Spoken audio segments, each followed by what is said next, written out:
Awesome.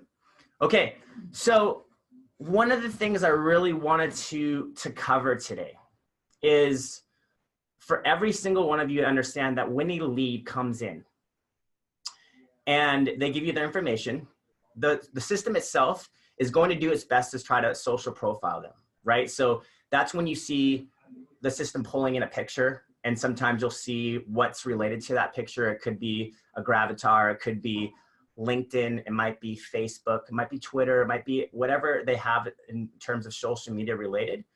But you got to remember that that has everything to do with their email. So a lot of people ask me, well, they're coming from Facebook. Why don't you just pull their Facebook profile? Well, we try to, but it's related to the email that they sign in with and how public their information is. And there is a privacy issue. We can't just pull in just because someone clicks on our ads. We can't just pull in all their Facebook information. So that being said, it's so important to me for you to realize that this definitely got started on Facebook is number one. You already know that. That's common sense. But what you should be doing and understanding is that just like we're looking at each other right now, there is a real person behind that click, and that person is on Facebook. Okay, just remember that they're on Facebook. So really what you should be doing is comparing and cross-referencing that info that you have. Sometimes they pull in a name, sometimes they don't. So sometimes you have to go a little bit above and beyond to figure out who these people are. And a lot of us can pull up tax records and make sure that this is a homeowner. But go back, and I'm going to show you an example right now. I'm going to share my screen. Go back to Facebook and profile that person. And I'm going to tell you, I'm going to even set you up for a challenge that in your automation, you should be telling those people that you're going to be profiling them, and you're going to send them a friend request. And not in those words exactly, but I'll share what I mean with you on my screen here. So you guys all see my Facebook screen? Thumbs up? Yeah, perfect. Okay, so all of you have this type of view in your managed contacts. So I'm in a demo account right now of my own. And what I want you to do is kind of just imagine this being a buyer or seller. For me, these are all realtors, but it's the same concept that I would say to you. Like if I had someone like this person right here, Devin, okay? I'm gonna copy and paste their name into Facebook. I'm gonna go over here and I'm gonna search, okay? So there you go, Devin is a realtor. Obviously, but the key is for you guys, you're going to want to search for that name. And oftentimes, just remember, you're going to have like lots of people with that name. So just be smarter than that and start looking for those people that are actually in that area you're targeting. Okay. And cross-reference that material. But as soon as you go to them, what I want you to do is just start profiling them, right? Learn about them a little bit, see what type of person this is. It's no different than, you know, if I would like to say online dating or something. Like the key is they're going to profile you, absolutely, and hopefully you expect that, right? So don't let them not have that chance to profile you. Don't have that generic email that's hyperlinked to your website that you hope is clicked on. I would even say something along the lines of, you know, I have this whiteboard here, send you a friend request, right? On Facebook. And I might allude to that even in my autoresponder, that when they submit their email that, you know, hey, this is Marcus from Remax, just received your home valuation request. Want to let you know that I'm on it. I just have a few quick questions. And hey, by the way, I like to make sure everybody gets a chance to meet me. I'm going to send you a friend request and a quick message on Facebook as well. Hey, game changer right there. So they know it's coming because that email is firing out. So now when they go and get that friend request, how much more likely are they to accept it? And you know what they're going to do too. Like you might even hyperlink your own Facebook profile in your autoresponder. And I'm not talking about your business page, guys. That's a pay-to-play environment. Your business page, I'm sorry to tell you, is not going to show up in their newsfeed, even if they like it. It's just not like that anymore. Like if you look on your own newsfeeds, if you guys are doing any of your own Facebook scrolling because you're bored and you're scrolling down, how many of you are just randomly seeing business pages unless there's a sponsored aspect to it? Okay, so change your mindset right now about Facebook being only for your friends and family. It is not. It's for you to become an influencer on the community that you want to be in front of. And I promise you, don't care about what they think, or, you know, are they going to see my family photos and my faith and what I believe and blah, blah, blah, blah. If they don't like that, then that's not the person you don't want to be with anyways, right? We all know that the whole idea behind people following you is they're going to like you, they're going to trust you, and probably more than likely have similar values. So that's the people you want to attract, and that's how you should be leveraging your Facebook. So let me just go back to this example. I'm going to profile this person, probably get to learn a little bit about them, you know, see that, you know, in this case, it would be, hey, maybe she's got a grandchild or a few kids, just thinking about stuff, because ultimately we're going to think about rapport building when we initially have a conversation with them. But the bottom line is that every single one of these leads that come in, and I'm going to actually challenge you on some of these addresses as well, because you can pull tax records for some of you guys in the States, is you're going to send them a friend request. Okay. It's simply as add friend, right? And as soon as I add friend, by the way, this is where it gets fun. If you send them a friend request, you should be dropping them into a list. Many of you don't know this. Hopefully some of you do, but the list itself add to another list. Now, what Facebook will do, let me just take these boxes out. What Facebook will do is they'll have all these lists created for you already, based on, you know, if you go to your college, and this is my hometown and where I live, families, etc. Those are those little lightning bolts there. But you can create your own list, right? New list. So for this example, maybe for you guys would be seller leads. Okay, does that all make sense to you? You drop them to the list. Now, no matter what happens, you guys, it's just like Instagram now. At this point, even if they're not your friends and they don't accept that request, they stay in that list. They stay in that list. Like, I really want you to concept that.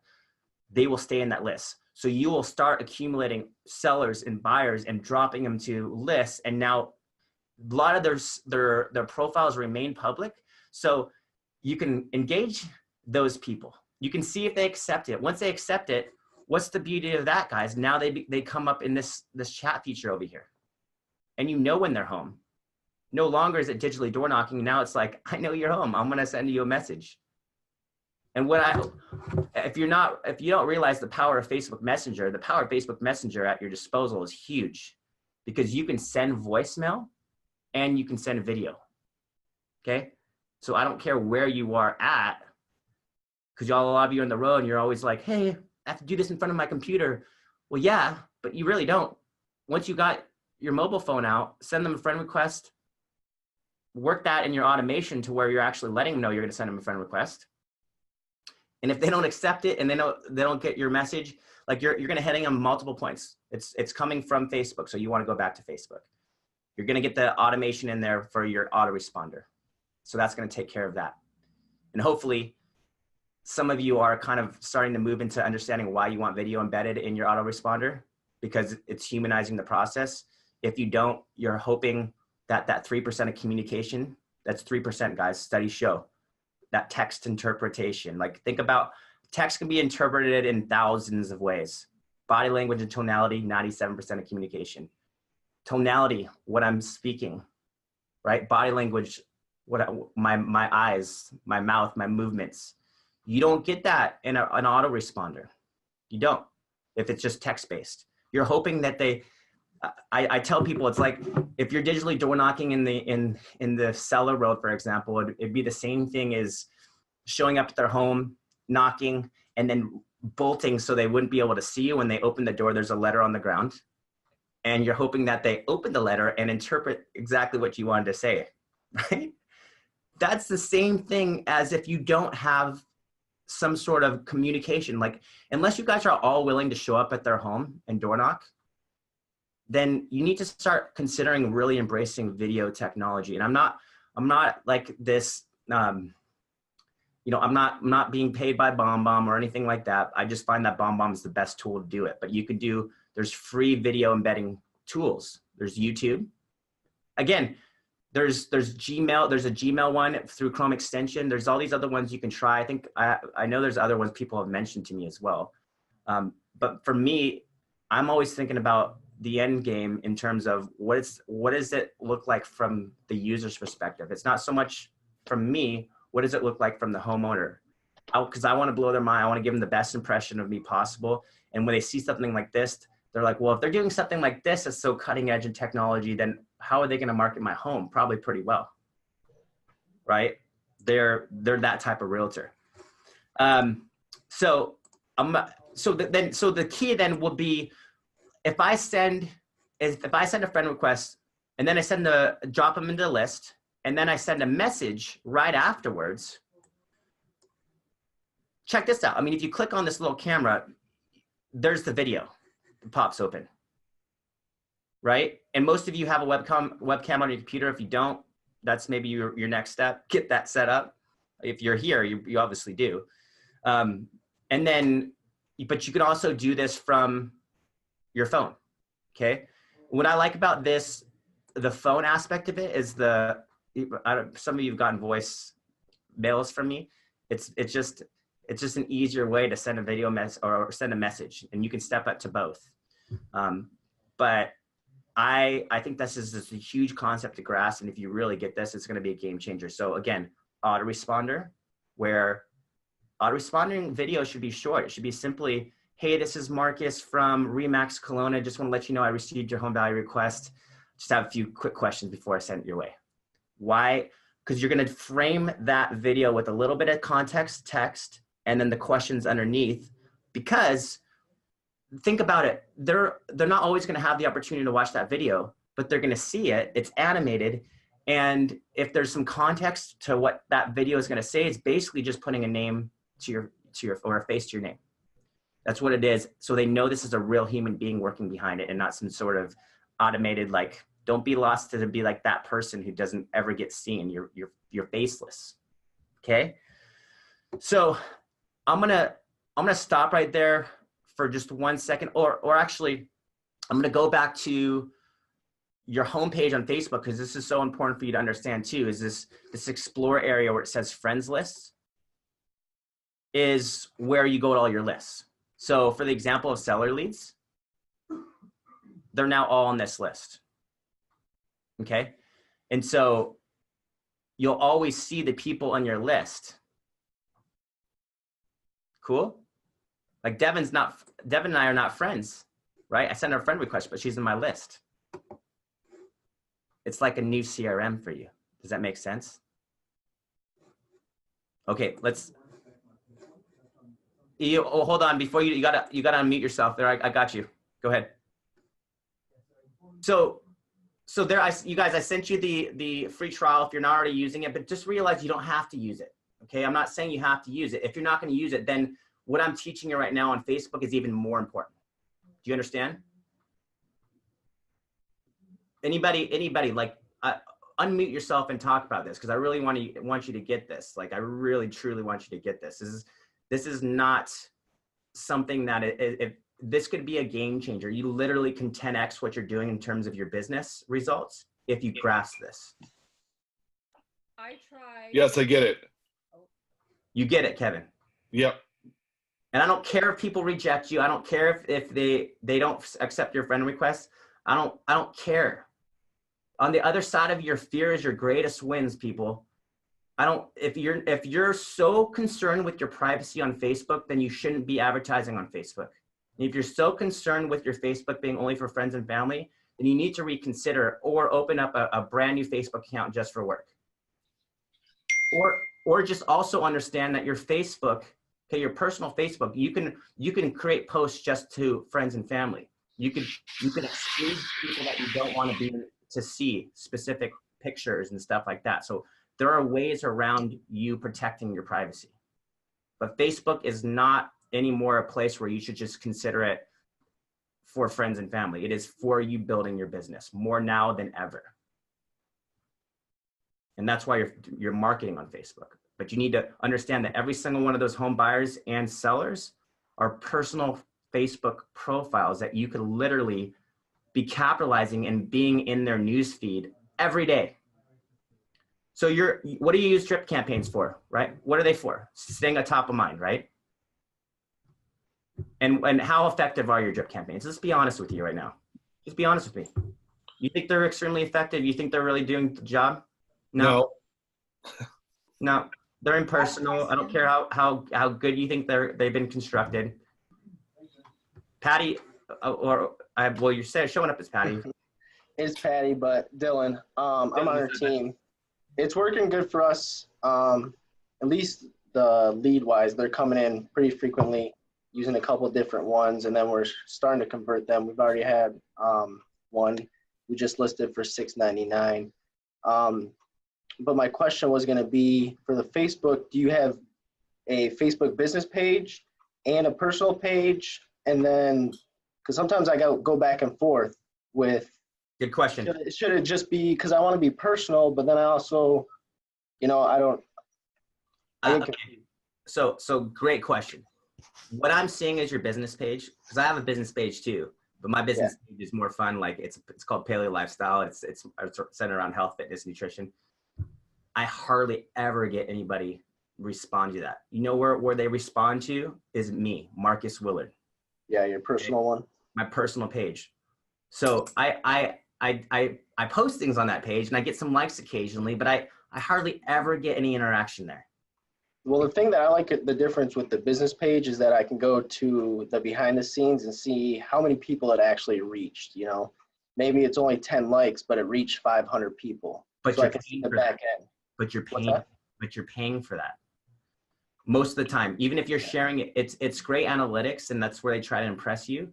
But business pages are a pay-to-play environment. The freedom of and authenticity that you get to bring from your personal Facebook profile is what's going to be the game changer. And you are going to be able to influence them every day, because once they accept your friend request, then I don't know how many of you see what's, we're most of us are friends. I don't know how many of you see am I in your newsfeed? Yeah, I see your workout stuff, your meals and stuff. I seen you cooking broccoli and some beef and stuff last night. I was like, damn, it looks good. Cool.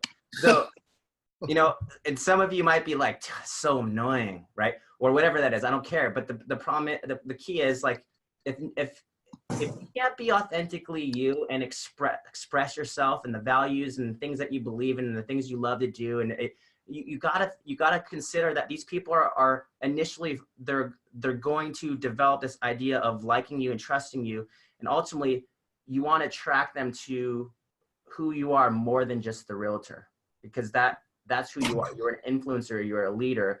You're going to help them obviously in the realm of real estate, but you want them to see yourself as so much more than that. How many of you with all your clients a lot of them become really good friends with? Okay. So this is no different when we're generating leads. Renee has a question. Yeah. Unmute yourself, Renee, and I'm going to ask away. Okay. All right. Just so everybody knows, I am not a realtor anymore. I assist Stacy Hennessy. So what we do is we friend request people on her personal page.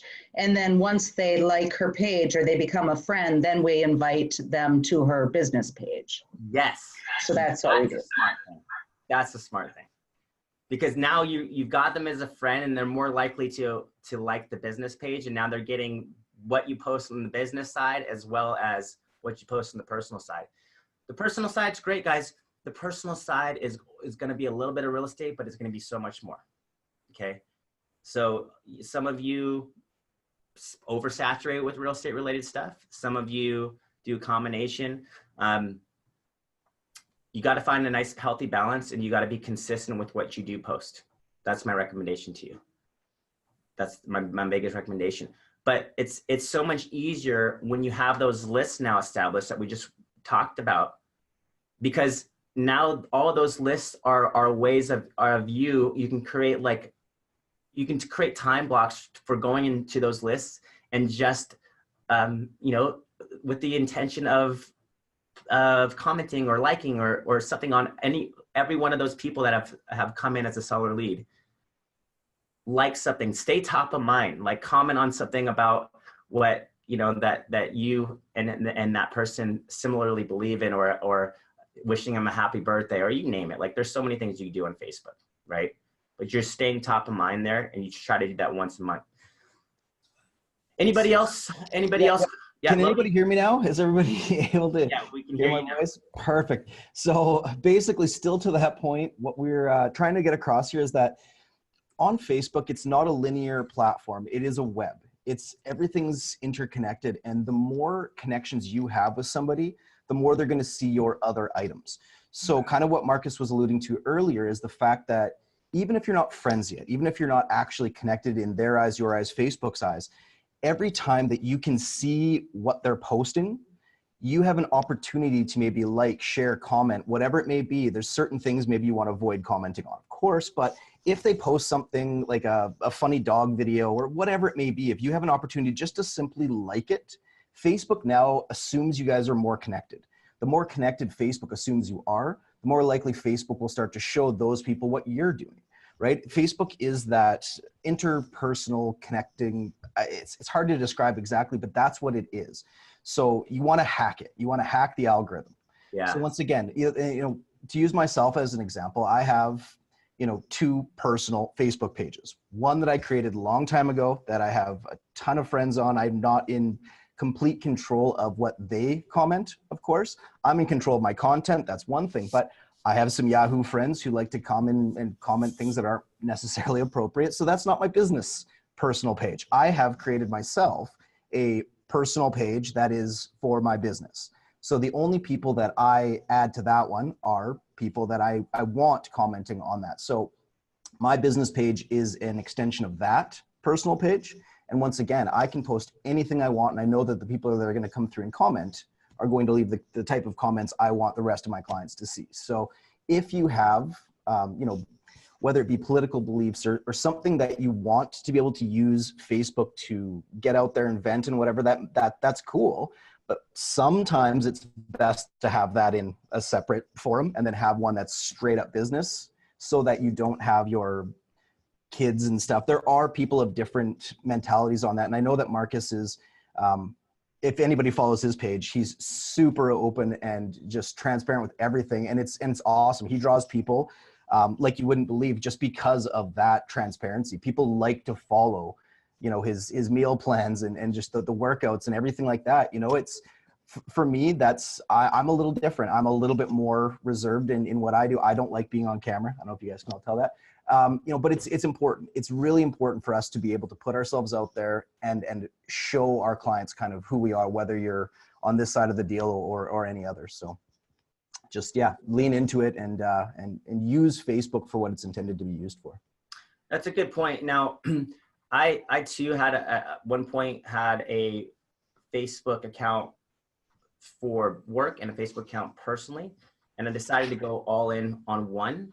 Now, I was able to get away with that, but I'm not sure if Facebook at some point will crack down if you try to do 2 separate email setups. So that's something you have to be aware of. Like at some point they may say you're trying to create 2 different accounts.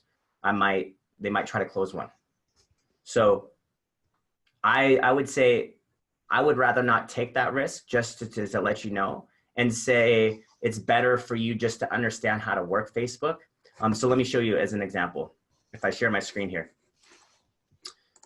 the idea is on Facebook. Of course, my mom messages me during this trial. The idea in Facebook is when you go to post something, here's your create post, right? So here's your create post. So you can post to public, which is everybody. You can post to just your friends.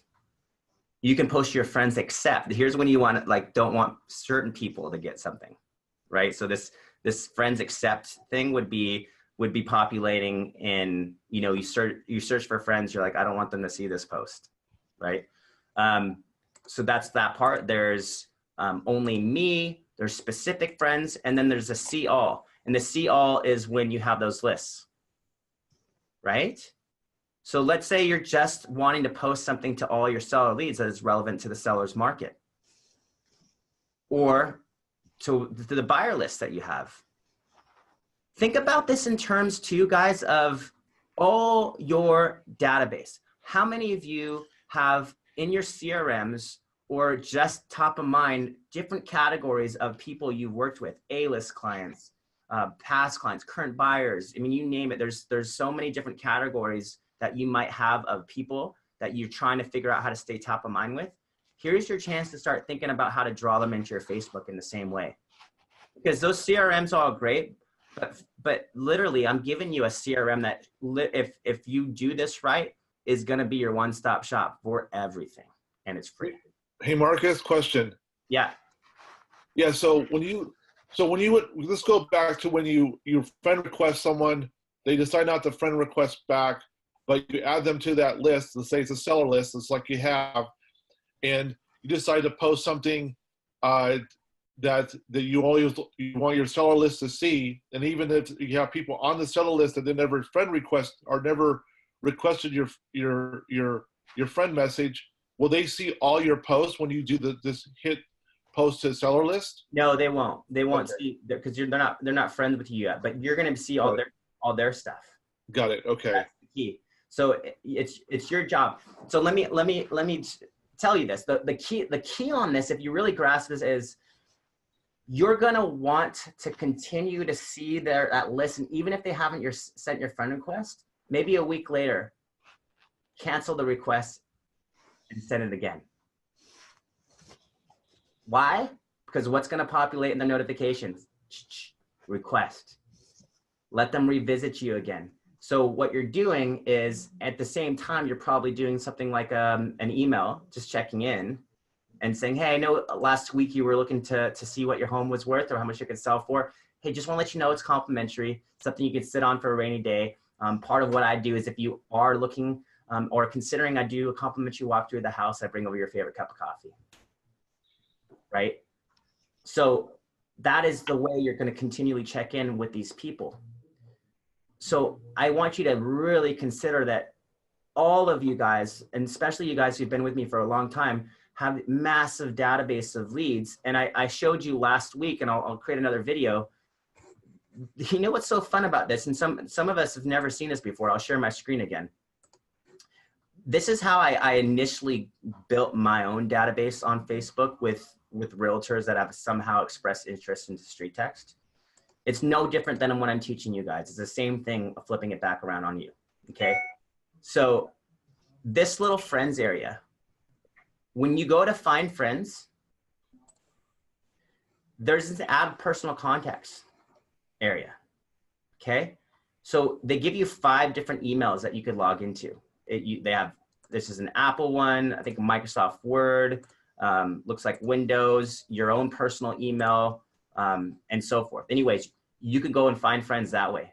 Now, what I've shown people in the past is, if you export all your leads, right, as a CSV file, and then you head into, I use the Gmail. I'm sorry, I'm so biased with Gmail because there's just everything. You know, if you guys have known me and work with me, I do Chrome extensions. Everything is so easy through Gmail, and I have tracking tools. But this little area, I basically would go to contacts, and I would import that CSV file over here. There's this little import button, and then I'd export it, coming back into Facebook, because they show you how to export your leads, so you can actually get your entire database out and export them, and then they'll go through this little feature of finding your friends. And so you can literally send massive invites to people as requests. Does that make sense? With all those leads that you got. So for those of you who have accumulated a ton of leads. Now, Facebook, I've tried it a couple times. Sometimes it works, sometimes it blocks you, but it's just it's worth to try. Showing that again. Okay, so just to reiterate here, you would go to all your contacts, right? So go to your contacts folder. You guys write this down, or just come back to this recording. It's going to be recorded. What are we, about 34 minutes in? Just mark that. 34 minutes in, Marcus is talking about this. You export as a CSV file, import it into your email provider, and then export it back out. Because let me see if I can do this here for you guys to see what I mean. So if I go to Marcus.streettext. It's one of my old emails at gmail.com. So usually what happens, it says unexpected error, please try again. And that's okay. So what I do is I just continue to say find friends, and then it pulls up in this screen. And for me, click here to access your Gmail contacts. So that's one way. Or if you scroll down, it shows you how to choose a file to upload your contacts. You guys, you following me here? So if I go to my downloads, obviously I've done this before. And let's see if this will work. I'll try to figure out which one would I want to try. Contacts, let's just try it. It looks like you're misusing the feature by going too fast. You've been blocked from using it. So obviously they're blocking me. Okay, but doesn't mean that you can't try it, right? So that is the key if trying to get massive contacts. But for you, for all of you, I still think start with the leads that you've accumulated in the last week, one by one, and go from there. Obviously we want to try with this mass effort if we can. So it's just scaling our workflow. But yeah, that's a huge thing, guys. You guys following me here? Yes. Yes. Awesome. Just really grasp this, guys. I really think it's going to be a game changer once you start thinking about this. Like every single lead that you get in that funnel has to have the opportunity to meet you, to get to like you, to trust you. And if you don't really grasp that, like if you think that's going to happen through some generic text message, or, I mean, it's great. Julie's a great starter of the conversation. So is, you know, the email autoresponders there. But I'm a firm believer that until we figure out the initial auto email and this portion of it, then I'm like, turn off your day 3, turn off your day 7, turn off all those generic scripts that are in there, because that's not going to do anything for you. Not until you somehow get in front of that person like we are right now. Yeah. If you can't grasp that, then I just think you're going to fall into getting lucky, and you're never going to get the true ROI that you deserve. You never will, because you're not becoming an influencer of these leads. You're not embracing the know, like, and trust model. You're not learning how to win friends and influence people. Psychology, it really is. And that's what good realtors do. Okay. So now, Logan, I know we wanted to touch on a few things. Let's kind of shift here a little bit, because Logan, the reason why I brought you into this meeting is because there are some powerful things that you have worked with our StreetText clients with that I can't offer. And so, you know, start by shooting out some things that they need to know. Well, I mean, lots of things to cover, I guess. For me, one of the main things that I really like to do is discuss alternatives to simply spitting out CMAs. That seems to be one thing that I get all the time is, hey, I got 50 leads last week. I don't have time to do 50 CMAs, which is, you know, fairly common. For me, I would have never provided somebody a CMA until I've spoken to them. First and foremost, that was my thing. However, oftentimes you will need to leave items of value to get, once again, that know, like, and trust model kind of taken care of. Couple things I really like to do is send a simple mailer. Obviously, let's say, for instance, you have an address only. One thing that I really liked is a simple mailer that just touches on, there's a couple ideas here. First and foremost, the simplest one, 90-day stats. So, you know, thank you for requesting your home valuation for whatever their address is. Here's what's going on in your neighborhood. Over the last 90 days, there have been X amount listed, sold. Here's median price, days on market. Highlight whatever's relevant to the seller's market that hopefully you're in, and all that fun stuff. That seems to work really well, quick and easy and painless. Another one to try, similar to either a straight mailer or building it into an email, is leaning into what I think of, it's almost as a realtor, it's our competition. Our competition is kind of, not really, but, you know, the Zillows and the Trulias, the Redfins, things like that. People, when they come to a system like this, they assume what they want is a generic number. They just want a quick, painless number. They don't want to necessarily speak to us as realtors. They don't want that right out of the gate. So we want to show them why that's important. So one thing that I've done that works really well is I like to send them either a mailer or an email that basically says, here's the internet's best guess as to what your home is going to sell for, right? So here's what Zillow, I take their address, type it into Zillow. Zillow says their home is worth, $675,000. Great. Go to Redfin. They say their house is worth $538,000. Why this discrepancy, right? Because the internet has no idea what their home is worth. So for me, it's a little bit of a departure from what's normal, but I like to lean into that. I'll give them the 3 or the 4 most trusting prevailing sites, whatever you want to call it. Here's what they think your home is worth. And then go on to say, as you can see, the internet has no idea what your home is worth. As a professional, I don't deal in guesstimates. I'd love an opportunity to tell you what your home is really worth. In order to do so, I'm going to need to see it, or at the very least, have an in-depth conversation with you by phone. That one seems to get a lot of responses and seems to work really well. So a couple different things you can play with there. But once again, for me, I don't love sending a CMA until I've actually spoken with them, because you sending them a piece of paper might give them what they think they want, but they haven't met you. You don't get what you want out of the equation. So something to think about there.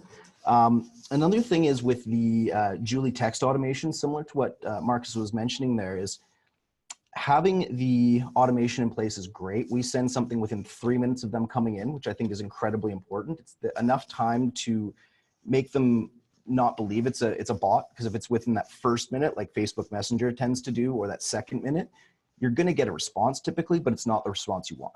So that 3rd minute delay makes a lot of sense. And then once you get people responding to Julie, I don't know if anybody here is already doing this or not, but I think it's really important. Be Julie. Once again, lean into it. Respond to them as the assistant, because for myself as well, there's always that slight little bit of, I don't know if I want to call it an intimidation factor, but people jumping right on board and speaking to us as realtors oftentimes can be a little intimidating. Speaking to our assistants seems much easier. So get the assistant to kind of book you in, so to speak. I like one of 2 approaches there, simply getting Julie to respond after the initial text that says, hey, this is Julie I work with, whatever your name is. Is there anything we need to know about your property? Oftentimes we get responses from those clients saying, newly renovated basement suite, stainless steel appliances added, whatever it may be. Comment on that really quick as Julie, sounds like you've done a lot of work. This property sounds great, but then book yourself an appointment, right? So, hey, so-and-so, thanks so much for your reply. I'll pass your information over to, and then put your name in. I'll have them following up with you within the hour. Here's their number for your reference. They're going to recognize your number when you call from your own device. They're much more likely to answer it. Another a little bit more aggressive approach would be to say something to the nature of, and just to preface this, we've all heard the old, I have buyers in your area, nonsense. Please don't use that. That doesn't work. People don't like that. But you can use a similar approach by saying, thanks so much for your reply. So-and-so, Logan, is actually in your area showing homes as we speak. Why don't I get him to quickly stop by and have a quick peek when he wraps up for the day?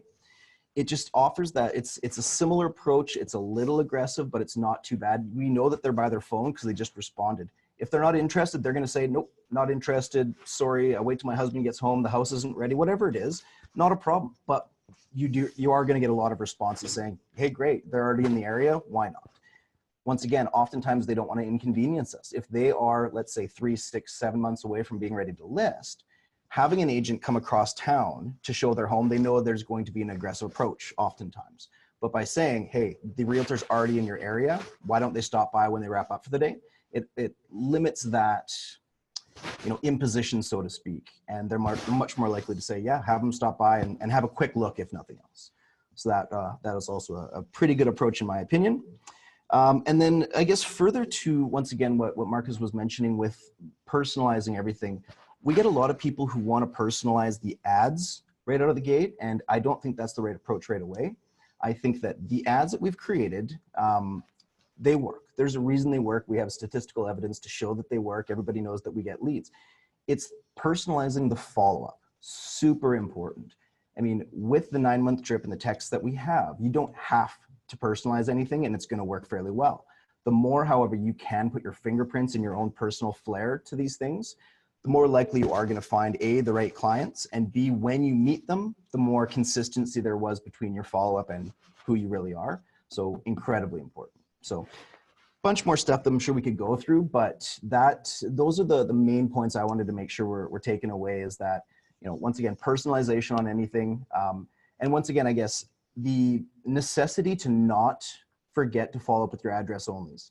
You are going to find people who are potentially good fits that are just not ready to give their personal information for whatever reason it may be. We have a lot of people who do follow up them consistency and pull a ton of numbers from that. So whether it be a simple templated approach, you know, that putting their information into the Redfin and all that, it's really important to have a nice consistent approach to go after those address onlys. That's awesome. Logan, what I also want to touch on that you're really proficient on is the idea behind how to find the right target area to get proper lead flow. And so tell me a little bit about your little approach into doing that and helping people figure out, because everybody's, like we talked about before, everybody's funnel is going to react differently depending on the market. And I tell people sometimes you got to rethink either the area you're in, the idea of going micro and macro, or also if that is just not so much a seller's market anymore, really we suggest going over to the buyer to seller conversion model. So maybe touch a little bit on that. Yeah, I guess the only way to really know whether an area is going to pull on Facebook or not is to test it. You know, you can look at the areas that have high turnover. There's lots of data apps. If you're in the States, I really like an app called City Data. And actually within the Street Text Academy that we're going to be launching here that Marcus has really championed, we're going to have a module on all that to kind of show you through some of the metrics I like to look for.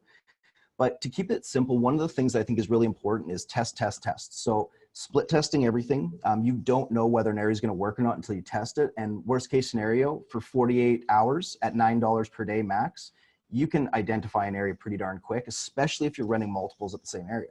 Or at the same time, sorry. So what I would like to do is, once again, taking the micro versus macro approach. I would select an area of, let's call it 5 cities. And let's just assume for ease of this, all 5 cities are within the same county or, you know, province, I guess, if you're here in Canada. But I like to take an approach where I break up an area of, let's say, 5 cities. I will run individual ads for all 5 cities. I will run it for 48 hours, each at $9 a day. I'll then take an overall approach where I can name all 5 cities with one common name and build them into that same ad. So using the States as an example, let's say it's a county, right? So use the county verbiage and then target the 5 individual cities. That's your macro approach. Then break that individually and run those 5 individual cities by themselves. Those are your micros, right? So then once again, within 48 hours, you should have a really good idea of what your cost per click, your cost per 1,000 impressions, your relevance scores. We are even able to break down your cost per email, lead, phone number, everything for you. And there's an easy screen. I don't know if Marcus, you want to show them that Facebook/ad screen? Perfect, you're muted. But yeah, so Marcus will share his screen in a second and show you guys it's a different little tab throughout the dashboard. You'll have to enter something into your URL to get there, but it will then categorize all of the ads that we have running for you and break down, once again, your cost per click, your cost per 1,000 impressions, all that. And 48 hours worth of ad spend is typically all you'll need to really identify which is the winner. Running 5, 6, 7 ads long-term at $9 a day is not typically the right approach until you've gotten to that point where the ROI, and this is so incredible, you can do that. The idea is we want you to be able to run 1 ad, maybe 2, but typically 1 ad at $9 a day consistently. But to find which ad to run, this is how you do it. So kind of like what you're seeing here, your CPC, obviously cost per click. CPM is cost per mille, cost per 1,000 impressions. Relevant score, and we can kind of go through, it's market dependent for sure. I mean, we do have what we like to see typically. In terms of a cost per click, I like $1.50 is good.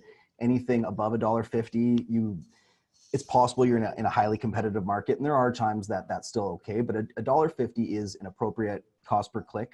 A CPM, your cost per mille, is your cost per 1,000 impressions. So every time 1,000 people see this ad, that's roughly your cost equation. So I like under 20 bucks. So these ones here, $14 looks good.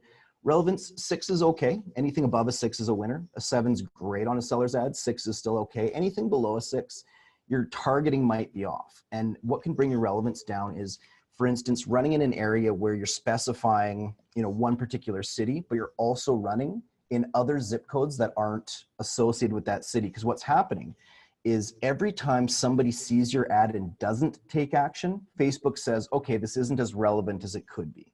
So if you are running and you're specifying, let's use Kelowna, for instance, because that's where we live, and I've targeted, you know, multiple cities around me that aren't Kelowna, people will see that say, Kelowna, that's not me. So that's more eyes that this comes across that don't take action. Your relevance is going to start going down. As your relevance goes down, your cost per click goes up. It's pretty simple in that respect. So make sure your targeted area and the area in which you're specifying within the ad are consistent. Incredibly important. And once again, all these things can be highly market related. You know, it's important to test because every area is very specific to themselves. Hey, Logan. Yep. Yeah, what's CPM again? Cost per mille. So it's cost per 1,000 impressions. It's not an actual cost per se. It's more of a data gathering where they said, okay, so I've showed you, scroll back over for a sec there, Marcus. Over to the right, there you go. So look at the reach. Reach is essentially how many people have seen it. So 5,000 people have seen it roughly, right? 5,500 people have seen it for the cost of $136. So the math then would be, it's costing you roughly $24 per 1,000 impressions. That kind of makes sense. There's they use a different method to calculate that, but essentially that's what that is it's every time they show this ad to roughly 1,000 people, given how much you're spending, that's roughly how much your CPM will be.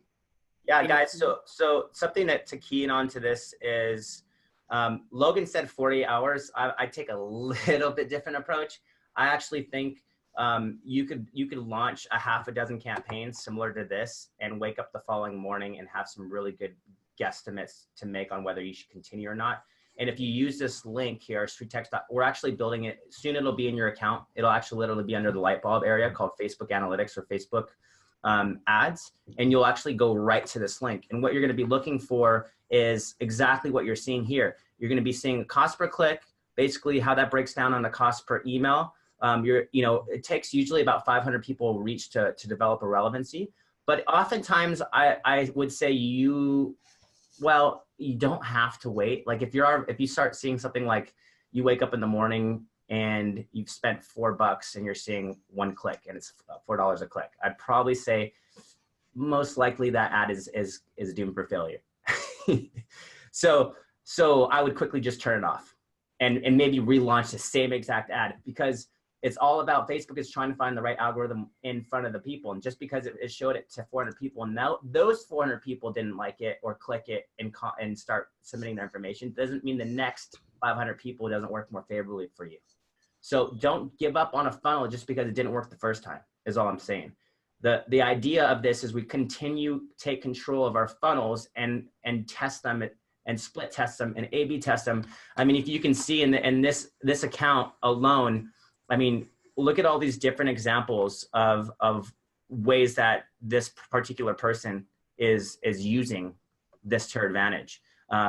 Joshua, Burleson, specifically, zip codes is probably a county one there. Just all of Fort Worth. Again, Bursula, Joshua, Fort Worth again. You just want to continue to test them and then find, like for her, this particular one is pulled really well, $1 a click and $6 an email.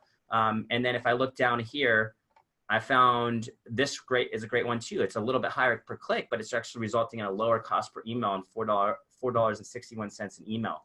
So relevancy of 6, like Logan was just talking about.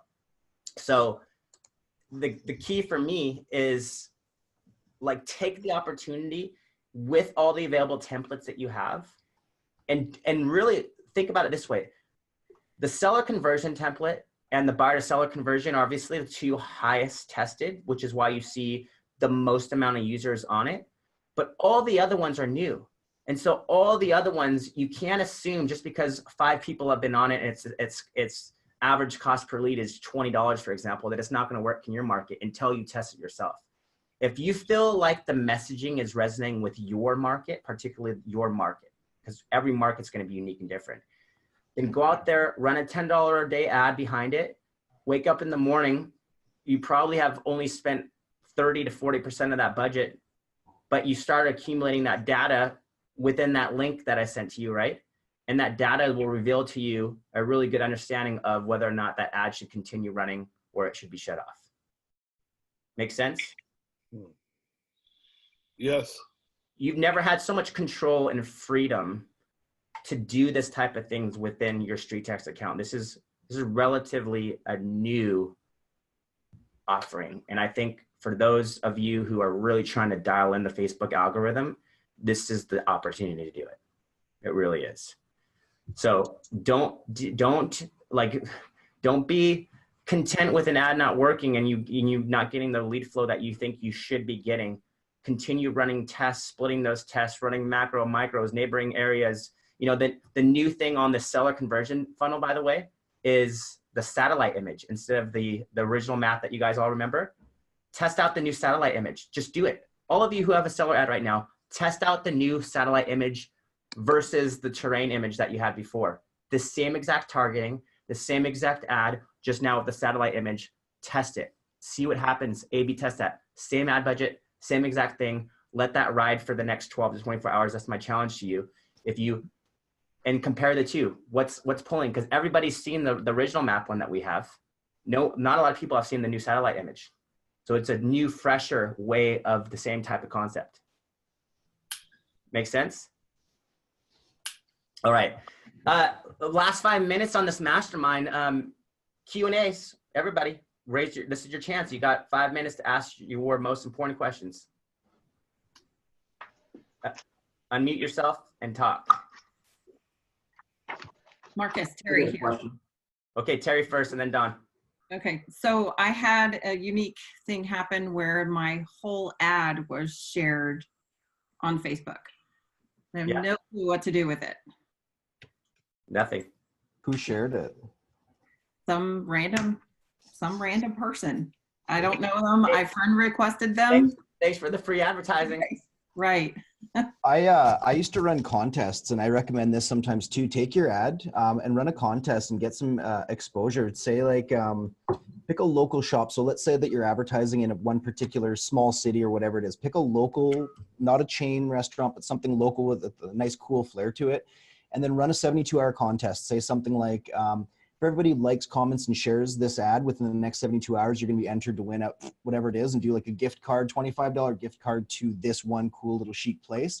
It gives you the opportunity to get other people sharing it, of course, which is huge. So if you're getting that without, I wouldn't worry about that. That's great. That's wonderful exposure. But also it gives you an opportunity to use Facebook Live, because anybody who's then liked, commented, shared is going to be associated with this ad, so that when you go live to announce the winner, more eyes are on you. Once again, those connections are being created. Anytime somebody shares your ad without you having to pay for it, phenomenal, because it should be getting unique and organic clicks then that, you know, aren't necessarily costing you money. It's a great thing to have. Logan, that's amazing, which leads me to say, why are we not all sharing our own ads on our own personal page in front of our personal influence of the community that we already have? Because that's going to get people that you've already worked with, your friends, people that maybe have been following you, and maybe just it's the timings now. You didn't know they're actually considering selling again or needing to buy. You never know the circumstances, because you've got so many friends at this point, right? Because we're all big influencers. So why not reshare that and say, hey guys, just want to let you know, like share it. And then with the description saying, just want to let you know, for all my friends and past clients, I'm doing this complimentary home evaluation. You know, we come on over, give you your favorite cup of coffee, and walk through your home. You know, it's free. My clients tell me all the time after a new lead comes in that's looking really good. Well, you know, I got a listing presentation, or I got the listing, whatever it is, but I can't give you guys credit for that because it's somebody that I already knew, or it's somebody I sold their house 3 years ago for. And I always ask, okay, well, when was the last time you spoke to them? Well, you know, when I sold them the house, it's you know, which is a huge downfall. Don't do that. Of course, you want to follow up consistently, but keep in mind that this type of marketing just gets you in front of people who may already know you. Of course they do, but they're reminded of you. It's really, really important. Okay, and here's another thing, Logan, maybe you can expand on. What about comments on the actual ad? How important is it to monitor comments and to continue tapping into the algorithm by monitoring? Super important, because you're on social media. You're going to get great people, but you're going to get trolls. It's almost inevitable. There's good, the bad, the ugly. So anytime there's a good comment, you want to reward it in a sense. You want to like it. You want to say something nice back. You want to do whatever. If you get a comment that isn't, let's say, not overtly negative, but kind of one of those, why would I ever want to sell? You know, I would never want to sell. You know, I love this place. Great, lean into that. You comment, you turn it around, or comment on it professionally.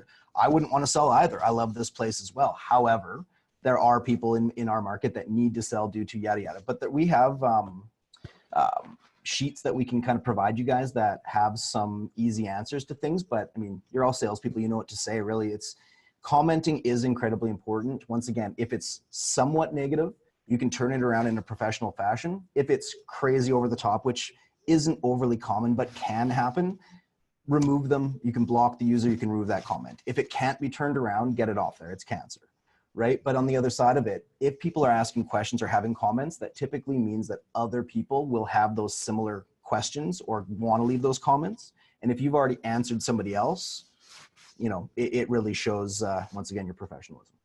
And let me expand on that just a little bit. Don't forget the people that like the ad, right?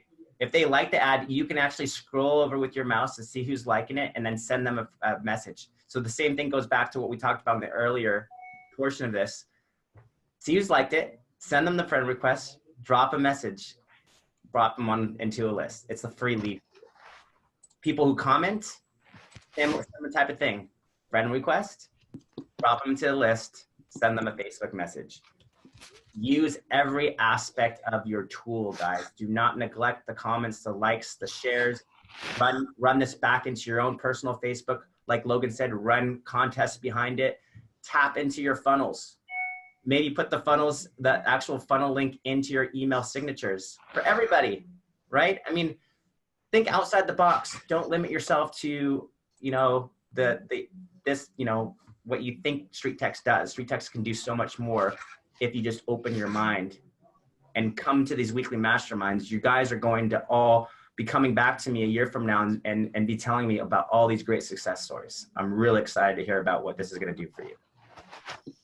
Okay, and lastly, before we go, you guys really need to understand Facebook lead generation is not for you to test out 1 month at a time, okay? If you're going to buy into this model, think long-term. If you're not in this for the next year, I don't care if you actually start with us month to month, but if you are not into this for the next year, you're going to lose because you're not really building truly the model that this is geared for you to succeed with. So if you can, invest in 6 months or a year, only because if you do the 250 model, which is available right now and we brought back, you're actually having to think about, you could be saving $80 to $90 a month that you could be putting back into Facebook advertising in front of more people, as opposed to spending $250 at a time to do it on a monthly basis. So you're losing out with Facebook ad budget, which is your only variable cost with Street Text. So I'd really want you to really think of that concept. Logan, what do you find people experience the biggest ROI with Street Text? Well, I guess the easiest way I can answer that is kind of similar to what you're saying. We used to offer a 3-month subscription, and we'd get a lot of people who would convert deals and stuff, but it really is. I mean, the easiest answer I have for people is when people come to me and say, can I expect a deal in my first month? It could happen. We get people who convert deals in their first 7 days. It definitely happens. Is that the norm? No. For me, it's very few of our clients get through, I'd say, 6 months without converting something. And we try really hard not to overpromise, oversell anything. That's why we do these trials. That's why we kind of let people build and grow. And I'm not sure who of you has been with us for a period of time, but once again, it is a model where you're bringing in people who are hopefully ready to go a lot sooner, but you're also needing to nurture those who are a little bit further away. So once again, leaning into the drip campaigns, being on top of your follow-up. There's a reason why, you know, Donna Swansea, I don't know if Donna's on here today, but over 100 transactions in less than 2 years. Her follow-up is second to none. You know, it's not that she's necessarily getting different leads than everybody else. Her follow-up is just incredible, and she's so consistent in what she does that she's been able to get there. So once again, in terms of ROI, I mean, market dependent, agent specific, of course, but it is definitely one of those things that if you're planning on changing your business in 2 months, it may or may not work. right? It's a 3 month, 6 month, 12 month. And as you build and grow, you continually build and grow, right? It's something that you just keep adding to it. And the reason, once again, Donna is where she is now is she started the same way, one ad, $9 a day. She's been able to start reinvesting and really take over her area. She's now, you know, $12 to $15 per ad and running multiple ads, which we would have never recommended her start that way, right? But now that she's bringing in money from this system consistently, she's able to reinvest it. So yeah, it's kind of one of those, it is what you make of it. So the best thing I can say is really commit a good amount of time, you know, in your year, whatever you want to say, but also time block time each and every day, or at least a consistent amount of time every week for your follow-up. And the more time you put into it, the more you'll definitely take away from this. Awesome, Logan. That's such great advice. You guys, Donna uses video. Okay. She has it embedded in the autoresponder and she has a follow-up video. Now, what Donna doesn't do is the Facebook aspect that I just showed you. So if she's done 100 deals that way, imagine what she could do adding in the Facebook element that I just showed you. So just really want you to think about this right now. Like, there's a lot of different ways to skin the cat. Okay. Really, you got to figure out what's you're going to be willing to embrace, and then just stick with it, be consistent with it, set aside the time to invest in it. Because the biggest obstacle for you of making this worth is going to be basically your ability to leverage your time. And so if you're going to work with Street Text, make sure to right away look into your calendar and say, I'm willing to invest X amount of hours per week on this portion of my business.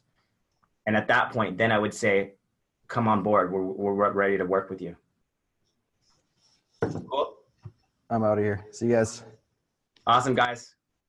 Well, I'll have this for a recording just to let you know, so you can always reference back to the information, and I'll try to timestamp for you. I'm going to pull in all these little subjects that we hit on and pull them back into actual modules in the course that I created called Street Text Academy. So if you haven't all registered for that, make sure to get on it, because I've already built all the modules specifically on every single follow-up strategy that we've discussed and talked about. Now it's just a matter of you going to that module whenever you want to reference it to relearn it and implement it in your own business. Sound good? And message me on Facebook. If we're not friends, message me already. Ask me for specific questions. I'm here to work with you. Ask me questions. Anything specifically I can help you with, okay? All right, guys. Okay. Have an awesome day.